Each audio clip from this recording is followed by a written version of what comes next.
Assalamualaikum warahmatullahi wabarakatuh.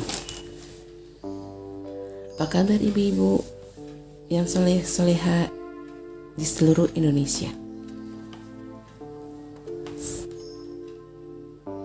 Selamat bertemu kembali dengan saya Bidan Fani dengan berbagi tips yang sehat bagaimana tentang cara pengobatan diare pada anak di rumah. Tentunya masalah diare bukan hal yang asing buat para ibu-ibu di rumah. Diare merupakan istilah yang paling sering kita dengar dan kadang-kadang kita alami jangankan pada bayi atau anak, terjadi juga pada kita, pada orang dewasa. Apa sih sebetulnya diare itu? Dan bagaimana cara penanganannya? Nah, di sini saya akan membahas tentang bagaimana terjadinya diare dan bagaimana cara pengobatannya untuk anak kita.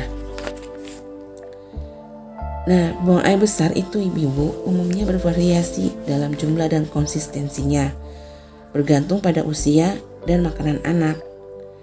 Kalau pada bayi yang diberi ASI akan buang air besar lebih dari 12 kali per hari. Tetapi pada bulan kedua atau ketiga mungkin ada saat-saat di mana dia tidak buang air. Pada usia 2 tahun kebanyakan anak buang air besar 1 atau 2 kali per hari dalam jumlah besar. Tetapi anak Anda dapat juga mengeluarkan tinja lebih sedikit dan masih dikatakan normal, khususnya jika makanannya mengandung jus dan makanan berserat seperti gandum atau kacang-kacangan. Tinja yang sesekali encer bukan suatu bahaya, tetapi bila pola buang air besar tiba-tiba berubah menjadi lunak, cair, dan terjadi lebih sering dari biasa, anak Anda mengalami diare. Apa sih penyebab diare? Diare terjadi saat dinding bagian dalam dari usus terluka. Nah, tinja menjadi lunak karena zat-zat gizi yang dimakan dan diminum oleh anak tidak dicerna dengan baik atau tidak diserap oleh usus. Juga lapisan dinding yang terluka cenderung untuk membocorkan cairan. Mineral dan garam terbuang bersama dengan cairan. Kehilangan ini dapat menjadi lebih buruk jika anak ibu diberi makanan atau minuman yang mengandung banyak gula. Karena gula yang tidak diserap usus menarik lebih banyak cairan ke dalam lumen usus dan meningkatkan diare. Saat tubuh kehilangan banyak cairan dan garam, terjadilah dehidrasi. Hal ini dapat dicegah dengan mengganti cairan yang keluar akibat diare dengan cairan dan garam dalam jumlah mencukupi. Istilah medis untuk peradangan usus ini disebut enteritis. Nah, kadang-kadang masalah ini diikuti atau didahului dengan muntah. Seperti sering terjadi biasanya ada peradangan pada lambung.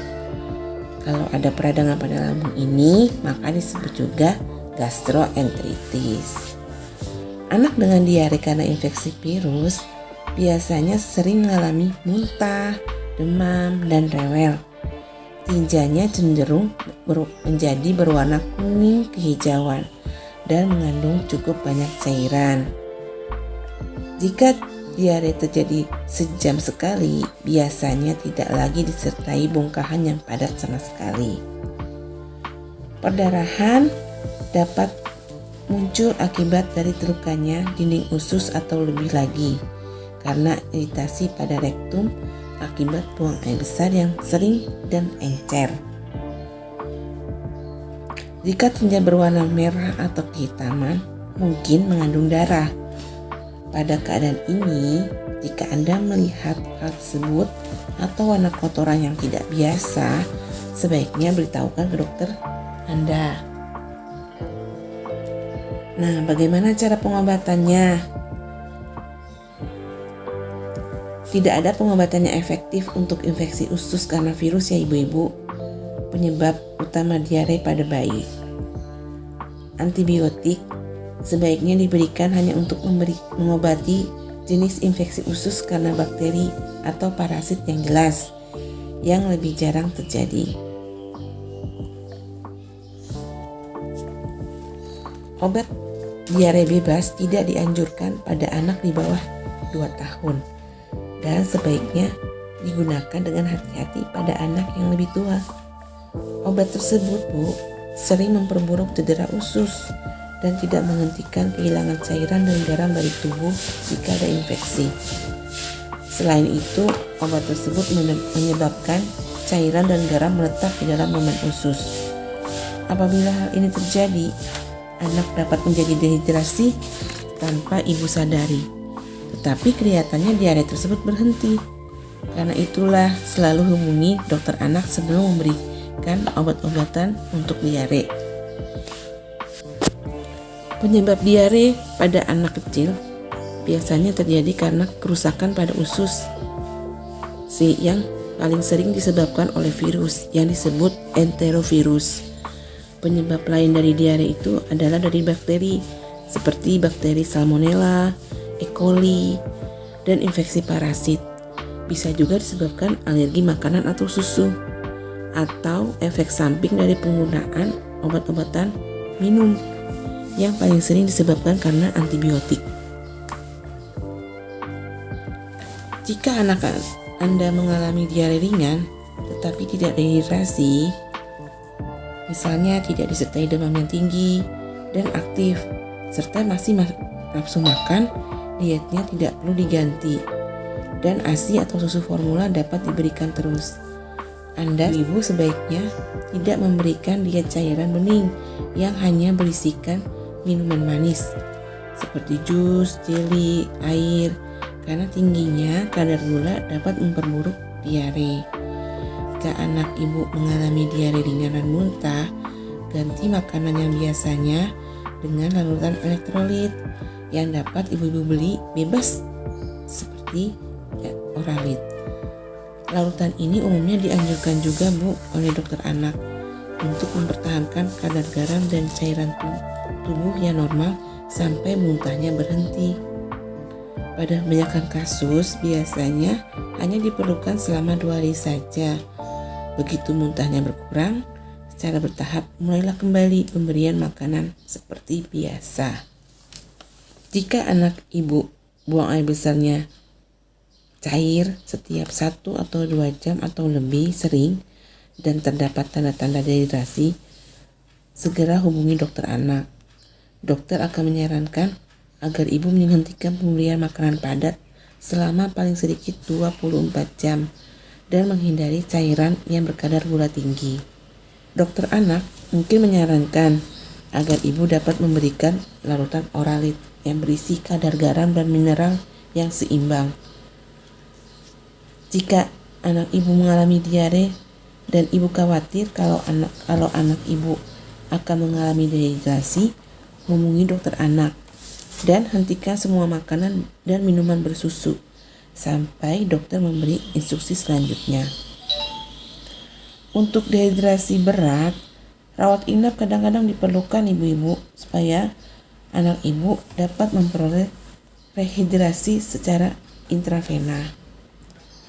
Setelah anak ibu diberi larutan elektrolit selama 24 atau 48 jam dan diare berkurang, ibu-ibu dapat secara bertahap meningkatkan pemberian makanan. Susu dapat ditunda dulu selama 1 atau 2 hari, kecuali pada bayi yang masih menyusu, di mana dapat diberikan formula dengan kekentalan separuh dari biasanya sebagai awalnya. Jika bayi masih mendapat ASI, teruskan sementara memberikan juga larutan elektrolit. Setelah diare membaik, anak yang usianya lebih tua dapat memakan makanan lunak seperti nasi, sereal dalam jumlah sedikit. Larutan elektrolit masih terus dilanjutkan ya ibu-ibu. Biasanya tidak perlu menunda pemberian makanan lebih dari 48 jam karena anak ibu memerlukan gizi yang normal untuk mulai mengembalikan kekuatannya yang hilang. Setelah anak mulai diberi makanan lagi, biasanya tinjanya mungkin tetap lunak, tetapi ini bukan berarti ada yang tidak beres.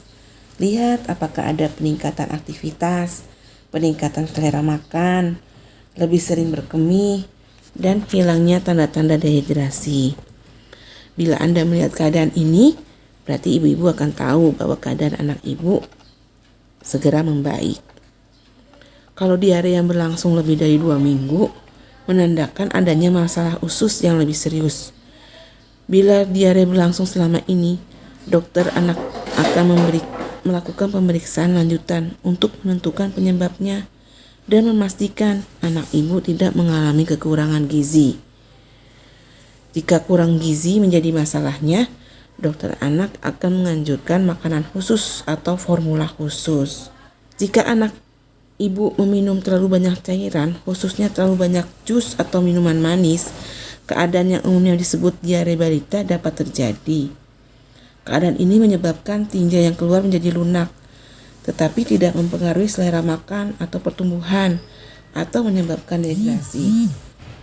Meskipun diare balita ini bukan suatu keadaan yang berbahaya, dokter anak akan menyarankan untuk membatasi asupan minuman cairan manis.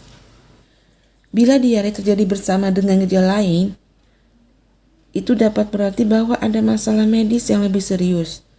Beritahu dokter anak dengan segera jika diare tersebut dibarengi dengan demam yang berlangsung lebih dari 24 hingga 48 jam. Terus tinjanya berdarah ibu-ibu. Muntah yang berlangsung lebih dari 12 hingga 24 jam. Muntahnya berwarna hijau, ada yang berdarah juga atau tampak seperti kopi. Terus perutnya membesar, menolak untuk makan atau minum, sakit perut yang hebat. Bisa juga terjadi ruam atau ikterus atau warna kuning pada kulit dan mata. Mengalami kondisi seperti tadi, maka sebaiknya memberitahu dokter anak. Bagaimana mencegahnya ibu-ibu untuk pencegahan diare ini? Berikut adalah tips untuk membantu mengurangi kemungkinan anak ibu menderita diare. Nah, sebagian besar infeksi diare ini menular melalui kontak tangan ke mulut secara langsung. Nah, ini terjadi paling sering pada anak yang tidak pernah dilatih ke toilet. Untuk itu, tingkatkan kebersihan diri, seperti cuci tangan setelah ke toilet atau setelah mengganti popok atau sebelum makan, dan kebersihan di dalam rumah. Yang kedua, hindari meminum susu mentah dan memakan makanan yang terkontaminasi atau basi. Ketiga, hindari penggunaan obat-obatan yang tidak perlu, khususnya antibiotik. Jika memungkinkan, beri ASI bayi ibu secara dini. Yang kelima, jangan memberi anak minuman manis atau jus secara tidak terbatas. Nah, demikianlah ibu-ibu bagaimana terjadinya diare dan cara pencegahannya. Jadi ibu-ibu lebih sigap bagaimana nanti cara menangani anak atau bayi selama ibu di rumah. Tindakan pertama untuk ibu yang ada di rumah agar ibu tidak terlalu panik dalam menghadapi anak. Demikianlah tips dari saya. Sekian, dan jangan lupa untuk ibu-ibu subscribe dan komennya. Saya tunggu ya. Terima kasih. Assalamualaikum warahmatullahi wabarakatuh.